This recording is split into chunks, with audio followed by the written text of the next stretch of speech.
ini seperti apa nih Irjen menanggapinya? Kita sebagai manusia biasa ya, maka saya katakan apapun alasannya ya, kita ini seorang wanita ya. Bayangkan kalau seandainya anak kita diperlakukan seperti itu, pantas dan layak nggak kok? Yang kedua, kenapa kok dipersepsikan ke sana? Kan namanya konotasi, mohon maaf pada media dan netizen, kata-kata pelacur kan tidak layak. Jadi seolah-olah gitu, apakah?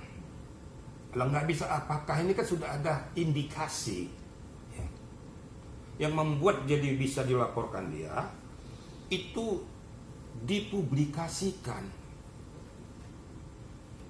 Kenapa dia jual narkoba? Dipublikasikan hal-hal yang belum dia ketahui.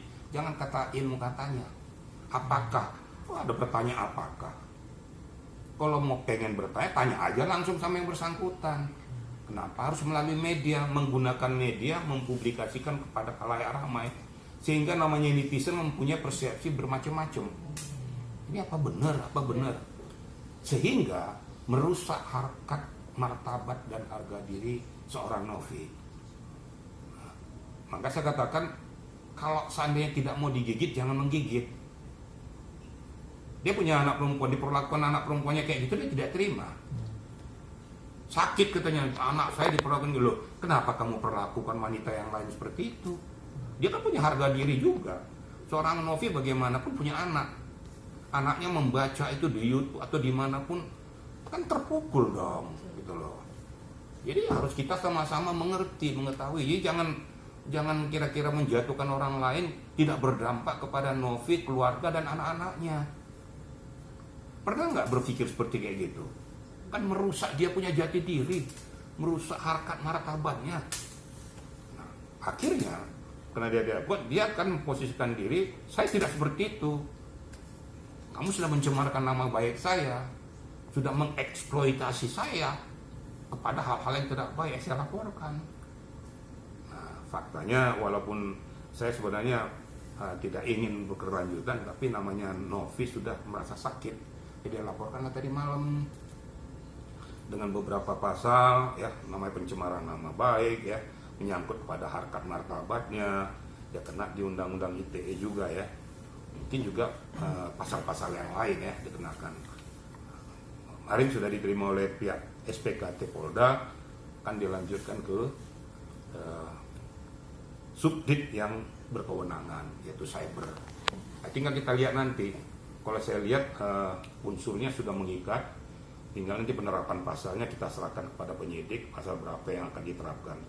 Untuk kelanjutannya tentu ada pemanggilan terhadap orang-orang tertentu.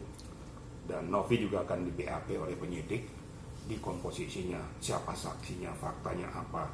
Kemudian hasil dari media itu akan di screenshot, nanti diserahkan sebagai bukti permulaan kepada penyidik. Nanti akan dianalisis, baru nanti akan ditentukan nanti apa kira-kira pasal yang tepat untuk ini. Kira-kira gitu ya. Pak Irjen, artinya Pak Irjen setuju ya dengan langkahnya Teh Novi melaporkan, karena kan menurut Teh Novi itu yang bikin dia akhirnya melapor itu katanya berdampak ke anaknya yang ditanya sama teman-temannya pekerja. Wajar dan manusiawi ya. Maka saya bilang kan, selalu kan saya katakan, mulutmu adalah harimaumu. Kita jangan suka selalu menyakiti orang lain ya. Apalagi sudah menyangkut ke pribadi, harkat, martabat, harga diri yang dia tidak ketahui tapi dia ungkapkan dengan alasan dalih apapun, mau katanya apakah, mau segala macam, pertanyaannya modelnya seperti itu kan. Itu media kan ada juga yang wanita sekarang, Anda rasakan aja kalau Anda diperlakukan kayak gitu, sakit nggak kira-kira? Ya sangat sakit ya. Makanya seorang Novi itu sudah betul-betul sampai dia menjerit, dia merasa terpukul karena anaknya mempertanyakan, apa mama seperti ini? Kemudian keluarnya mempertanyakan, apakah pernah difikirkan oleh yang bersangkutan ini akan berdampak kepada keluarga dan anak-anaknya dan khalayak ataupun saudara ataupun teman-temannya? Itu kan berdampak luas. Jadi saya katakan bahwa ini sudah akibat daripada perbuatannya ya, berdampak kepada publik. apalagi dipublikasikan melalui media. Ya, pernah di pasal 45 Undang-Undang ITE juga kena dia, di Undang ITE di pasal 27 juga dia kena. Tinggal nanti apa sih penyidik akan menerapkan mana yang paling pantas. Saya tidak mau menjustis kemana nanti arahnya, tapi beberapa pasal akan diterapkan ke sana. Tinggal nanti pembuktiannya, saksi-saksi, bukti, ahli akan menerapkan ini. Kan semua akan dilibatkan semua. Ya, mungkin itu. Ya. Berarti hal itu juga membantah ya Pak, yang di awal Novi dianggap yayasan itu tidak berizin, tapi kan sekarang banyak yang bermunculan. Kayak dulu Tiko pernah dibantu juga oleh yayasan Novi. Apakah itu nanti jadi sebuah bukti juga pada pas pembuatan laporan Novi? Sekarang begini ya. Kita lihat goalnya, ya. Kita lihat dulu niat baiknya, ya. Kita lihat dulu hasilnya. Hasil yang dilakukan oleh Novi ini berdampak positif nggak kepada objek yang dituju? Faktanya berdampak positif. Itu dulu yang kita lihat ya. Berarti dia melakukan tindak-tindak kemanusiaan. Di dalam undang-undang itu dia mempunyai. Kalau dalam perizinan mungkin ada kekurangannya, itu kan bisa diperbaiki. Ya. Kecuali kalau dia eksploitasi ini untuk kepentingan pribadinya, untuk meraup keuntungan, itu lain lah.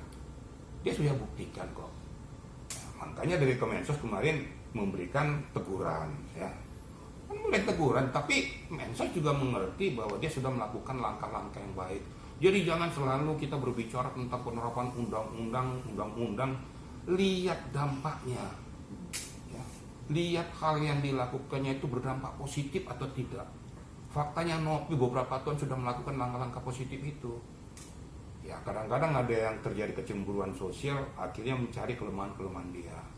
Yang mudah-mudahan ini juga pembelajaran buat Novi ke depan supaya lebih waspada, lebih mempersiapkan semuanya untuk membentengi dia punya yayasan. Kira-kira gitu ya. Benar-benar Bang Ferdi ya.